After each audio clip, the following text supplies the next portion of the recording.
प्यारे भाई और बहनों, जब भी हम अपनी ओर देखते हैं तो हमें ये लगता है शायद हमारी ज़िंदगी दुख दर्द से भरी हो।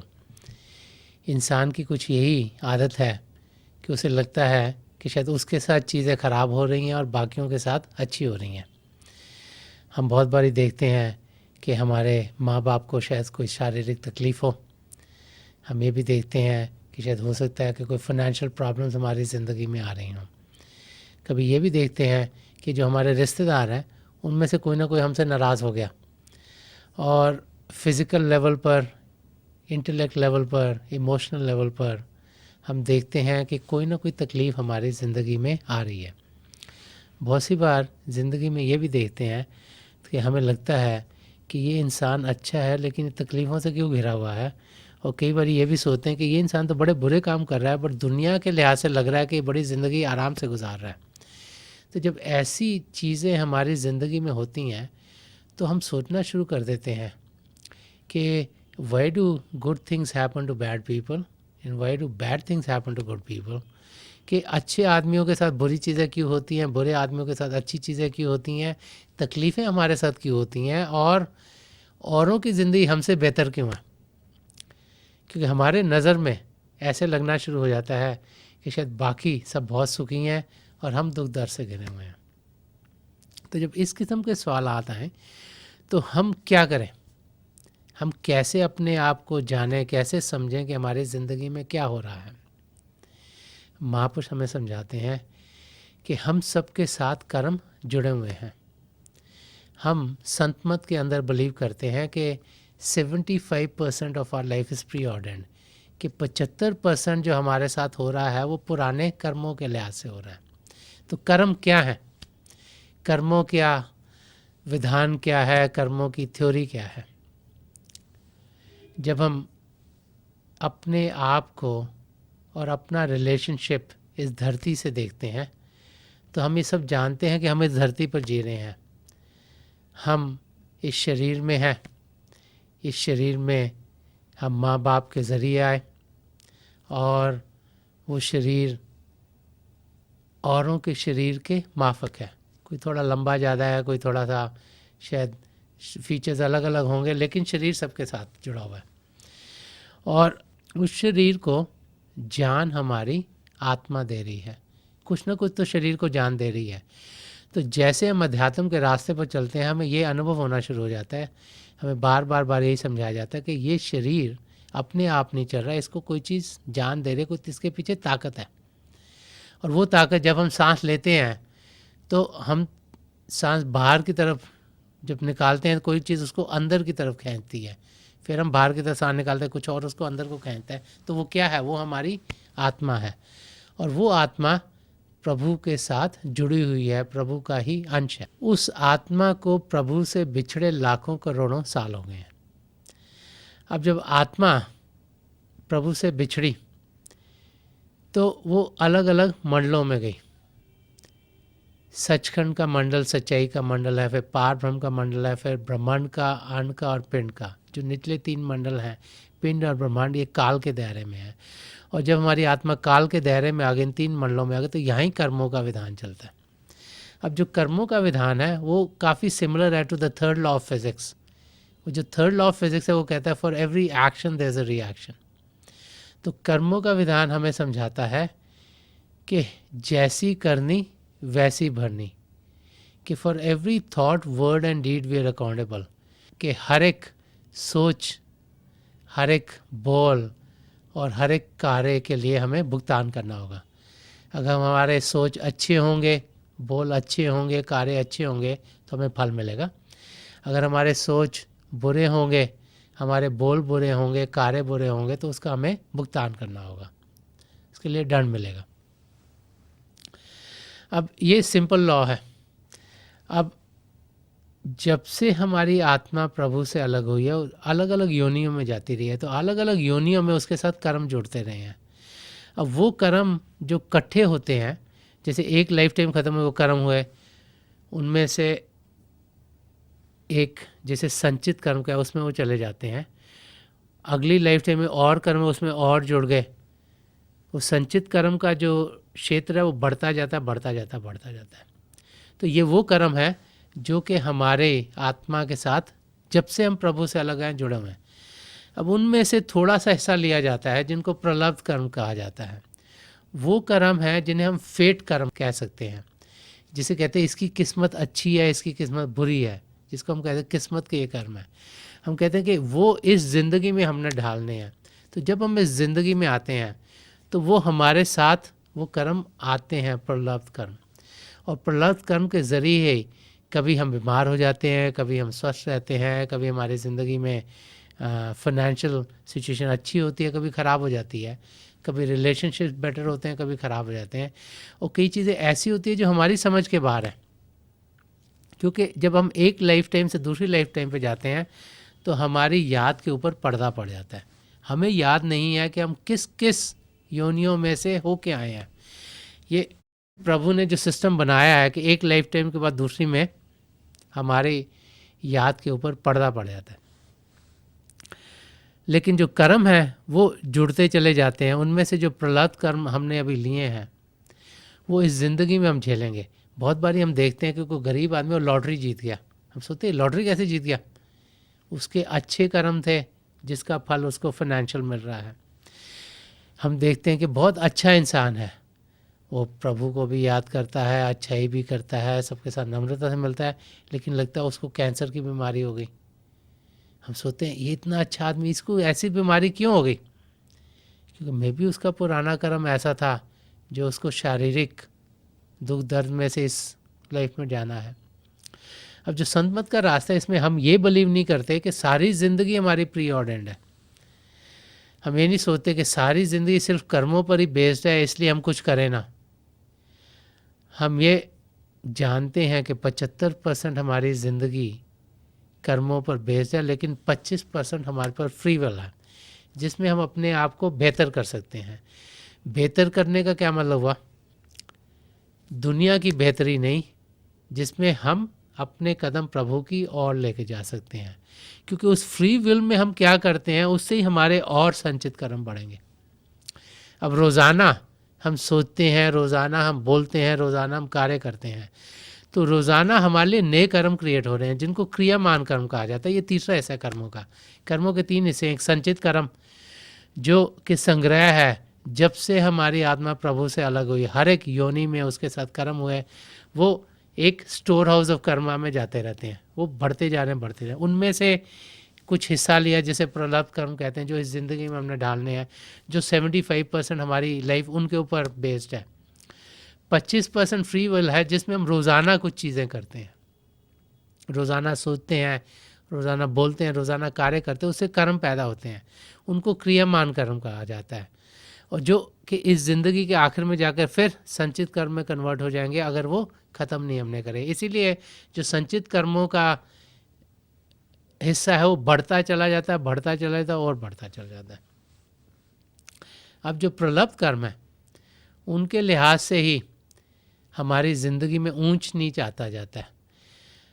इसीलिए अगर हम उसको एनालाइज करने की कोशिश करें तो हमारी एनालिसिस वर्क नहीं करती, क्योंकि हम लोग चाहे जितने मर्जी पढ़े लिखे हों, जितने मर्जी इंटेलिजेंट हो, हमारी नॉलेज का दायरा जो है वो खाली सीमित है।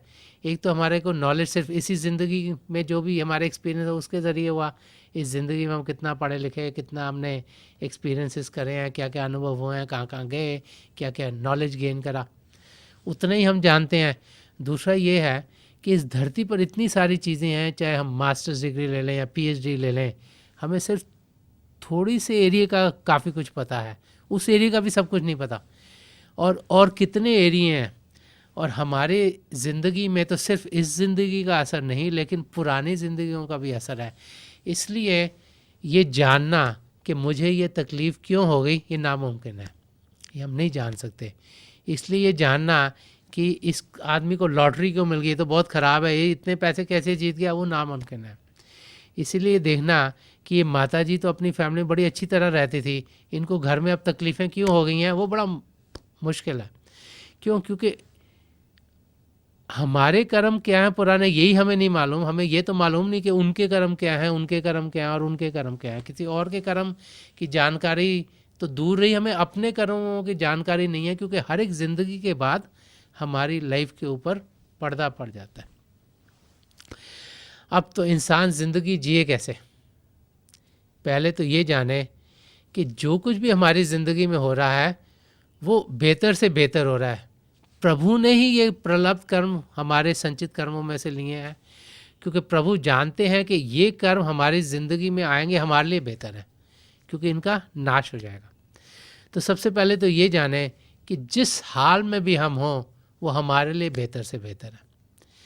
अभी कहना आसान है, इस पर अमल करना बड़ा मुश्किल है, क्योंकि जब तकलीफ़ आती है तो इंसान रोना पिटना शुरू कर देता है। उसको लगता है कि ओहो ये तकलीफ़ आ गई, परमात्मा क्या मुझे भूल गए? सिर्फ अमीरों को याद करते हैं, अच्छे लोगों को याद करते हैं, जिनको तकलीफ़ होती है उसको भूल जाते हैं क्या? इंसान के ऊपर जब मुश्किल का पहाड़ टूटता है तो वो सोचता है कि सब ने मेरा सहारा छोड़ दिया, कि प्रभु ने भी मेरा सहारा छोड़ दिया। लेकिन ऐसे हमें कभी नहीं करना चाहिए। हमें सोचना चाहिए कि प्रभु ने अगर ये हमें मानव चोला दिया है तो हमारी बेहतरी के लिए दिया है। प्रभु तो हमें कोई भी चोला दे सकते थे।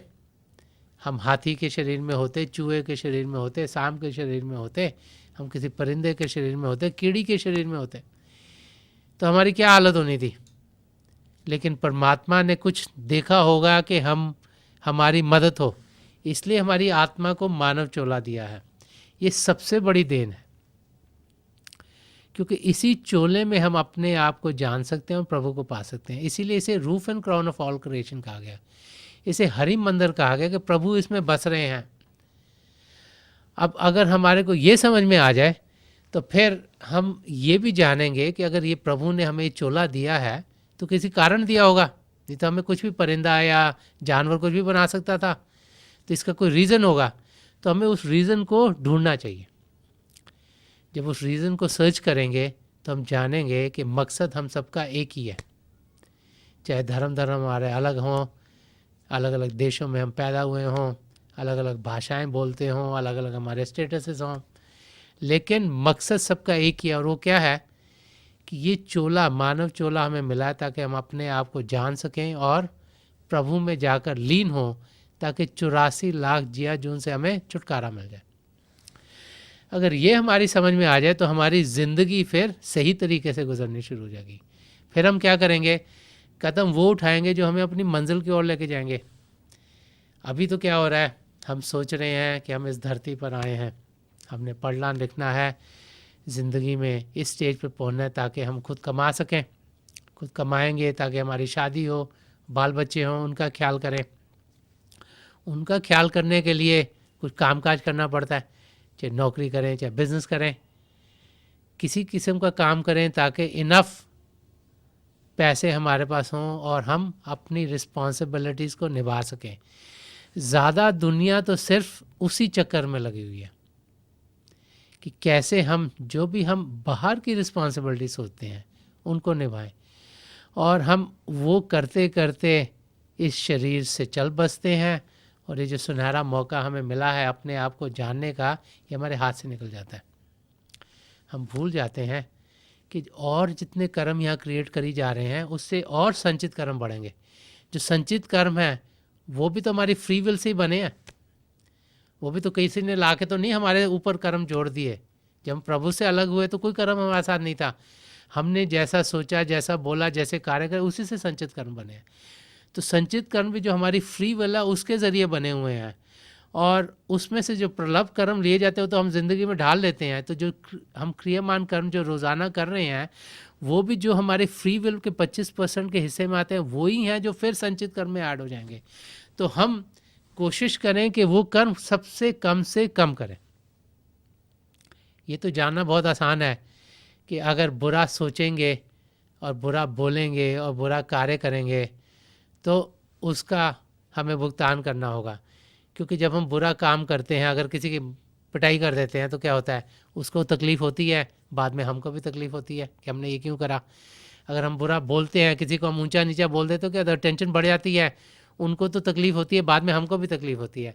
लेकिन जो बुरे सोच हैं उनका भी बहुत असर होता है, क्योंकि हम चाहे सोचें कि हमारे सोच किसी को पता नहीं लग रहे, लेकिन जब हम किसी का बुरा सोचते हैं तो हमारे अंदर भी टेंशन बढ़ती चली जाती है। तो बुरे सोच, बुरे बोल, बुरे कार्य बुरे हैं, इनका भुगतान करना पड़ेगा, ये समझना आसान है। लेकिन जो अच्छे सोच हैं और अच्छे बोल हैं, अच्छे कार्य हैं, इनका फल लेने के लिए हमें वापस आना पड़ता है। कृष्ण जी महाराज फरमाते हैं वो भी बुरे हैं। अब वो समझना मुश्किल है कि वो बुरे क्यों हैं, क्योंकि हम तो सोचते हैं किसी का अच्छा सोचो बहुत अच्छा होगा, किसी से अच्छी तरीके से बोलो बहुत अच्छा है, किसी के लिए अच्छा काम करो वो तो बहुत अच्छा है, लगता है इसका तो फल अच्छा मिलना चाहिए, फल तो अच्छा मिलता है। वह कृष्ण जी महाराज क्या समझाते हैं, वो समझाते हैं कि जो बुरे सोच हैं और बुरे बोल हैं, जो बुरे कार्य हैं, ये तो बुरे हैं। ये तो जैसे लोहे की जंजीरें हैं। अब किसी कैदी को पकड़ो तो क्या आप लोहे की जंजीरें उसको बांध देते हो? कि ये हमारी आत्मा को कैद करके लोहे की जंजीरों के माफक हैं, क्योंकि ये हमें धरती के साथ जोड़ रहे हैं, क्योंकि इनका फल बुरा लेने के लिए हमें वापस आना पड़ेगा। लेकिन कृष्ण जी महाराज फरमाते हैं कि जो अच्छे सोच हैं और अच्छे बोल और अच्छे कार्य हैं, ये भी जंजीरें हैं। ये लोहे की नहीं, ये सोने की जंजीरें हैं, क्योंकि इनका फल लेने के लिए हमें इस धरती पर वापस आना पड़ेगा। और जब इनका फल लेने के लिए वापस आना पड़ेगा, इसका मतलब है कि 84 लाख जिया जून में हम स्टिल फंसे हुए हैं, अभी भी फंसे रहेंगे। अगर मकसद है 84 लाख जिया जून से छुटकारा पाना, तो फिर कोई भी हम कर्म करते हैं वो खराब ही खराब है। तो हमें करना क्या चाहिए? नेक कर्म की ज़िंदगी जीनी चाहिए। नेक कर्म का मतलब क्या हुआ? ऐसी ज़िंदगी जिए जिसमें कर्म ना हो। वो कैसी ज़िंदगी है? कर्म कैसे होते हैं? या सोच के होते हैं, या बोल के होते हैं, या कार्य करने से होते हैं। तो नेक कर्म हम कैसे अपनी ज़िंदगी में लाएं? जब हम भजन अभ्यास करते हैं, जब मेडिटेट करते हैं, तो क्या होता है? जो सही मेडिटेशन करने का प्रोसेस है उसमें क्या है कि शरीर शांत हो, शरीर हिलजुल नहीं रहा, हम कुछ बोल नहीं रहे, कुछ कार्य नहीं कर रहे, और मन शांत हो, मन में कोई विचार नहीं आ रहा। जब कोई विचार नहीं आ रहा, कोई बोल नहीं हो रहा, कुछ कार्य नहीं हो रहा, तो जितनी देर हम मेडिटेशन प्रॉपरली कर रहे हैं, सही तरीके से कर रहे हैं, उसमें कोई कर्म नहीं क्रिएट हो रहा। दूसरा क्या है कि जब हम मेडिटेट प्रॉपरली करते हैं और किसी पूर्ण महापुरुष की जब नर्ज़े करम हम पर हो, हमें नाम की देन मिली हो, ये दिव्य चक्षु हमारा खुला हुआ हो, तो हम शब्द के साथ जुड़ते हैं, उनकी दया मेहर के साथ। जब हमारे सदगुरु अपनी तवज्जो हमें देते हैं, तभी हमारा शिव नेत्र खुलता है और उनका दिव्य स्वरूप यहाँ हमारे शिव नेत्र में बैठ जाते हैं। जब हम अंदर की दुनिया में जाते हैं, जब हम वहाँ तक पहुँचते हैं, तो हमें अंदर की दुनिया में वो ले जाते हैं। हम शब्द के साथ जुड़ते हैं। जब हम शब्द के साथ जुड़ते हैं, तो हजूर बाबा सावन सिंह जी महाराज फरमाया करते थे कि हमारे कर्म कटने शुरू हो जाते हैं। तो जो क्रियामान कर्म जो हम रोज़ाना कर रहे हैं, जब हम भजन अभ्यास में बैठते हैं, तो वो शब्द के साथ जुड़ के उस कटने शुरू हो जाते हैं। इसीलिए संत कृपाल सिंह जी महाराज फरमाते थे कि जो दिन का 10वां हिस्सा है, जो 2.5 घंटे के करीब है, वो कम से कम अभ्यास में दें। अभी तो लगेगा बहुत सारा टाइम है, लेकिन अगर आप दिन को देखो, 24 घंटे का 10वां हिस्सा कोई 2.5 घंटे के करीब है। आप देखो कितना टाइम आप बर्बाद कर देते हैं, कोई टीवी देखने में, कोई स्पोर्ट्स में लगा हुआ है, कोई यहाँ भाग रहा है, कोई वहाँ भाग रहा है। अगर आपको मालूम हो कि हमने जाना प्रभु को पाने के लिए, मंजिल हमारी वो है, तो उसके लिए 2-2.5 घंटे निकालना कोई मुश्किल काम नहीं है। उससे क्या होता है कि रोज़ाना के कर्म हमारे करते चले जाते हैं, ताकि इसका बोझ फिर हमारे संचित कर्मों में जाकर ना लगे। और जब पूर्ण महापुरुष हमें नाम की देन देते हैं, तो नाम की देन के समय वो हमारे संचित कर्मों का नाश कर देते हैं, ताकि वो इतना बोझ, जो इस सब बड़ा बोझ हमारे आत्मा के ऊपर पड़ा, उसका नाश हो जाता है। ताकि जब हम ज़िंदगी गुजार रहे होते हैं और ज़िंदगी के आखिरी मोड़ पर पहुंचते हैं, हमारे संचित कर्म वैसे ही ख़त्म हो गए, प्रलब्ध कर्म हमारी ज़िंदगी में रोज़ाना हो रहे हैं, उसमें हमें मदद मिलती है। क्रियामान कर्म जो हम करते हैं, अगर रोज़ हम अभ्यास करें, वो करते चले जाते हैं, ताकि जब ज़िंदगी के आखिरी मोड़ पर पहुंचेंगे, हमें यही समझाया जाता है कि हम प्रभु के नाम का जाप करें, ताकि उस वक़्त कोई सोच विचार ना हो, कोई बोल ना हो, कोई कर्म ना बने, ताकि सारे के सारे कर्म हमारे कट जाएं। और तभी हम अपने आप को उस अवस्था में पाते हैं जबकि सारे कर्म कट गए। और जब सारे कर्म कट गए, तभी 84 लाख जिया जून से हमारा छुटकारा होगा। अगर कर्म कोई भी हमारे साथ जुड़ा हुआ है, तो हमें वापस फिर से किसी शरीर में आना पड़ेगा। उन कर्मों का अगर अच्छा फल है, तो फल अच्छा पाने के लिए, अगर भुगतान करना है, तो भुगतान करने के लिए। तो इसीलिए महापुरुष समझाते हैं कि हम उस अवस्था में पहुँचें जहाँ कोई भी कर्म ना हो। हम में से हर एक उस अवस्था को पा सकते हैं अगर हम ध्यान अंदर की ओर टिकाएं, अगर हम अभ्यास करें, और हम अपनी मंजिल तक जा सकते हैं। हमारी आत्मा का मिलन परमात्मा में ज़रूर हो सकता है।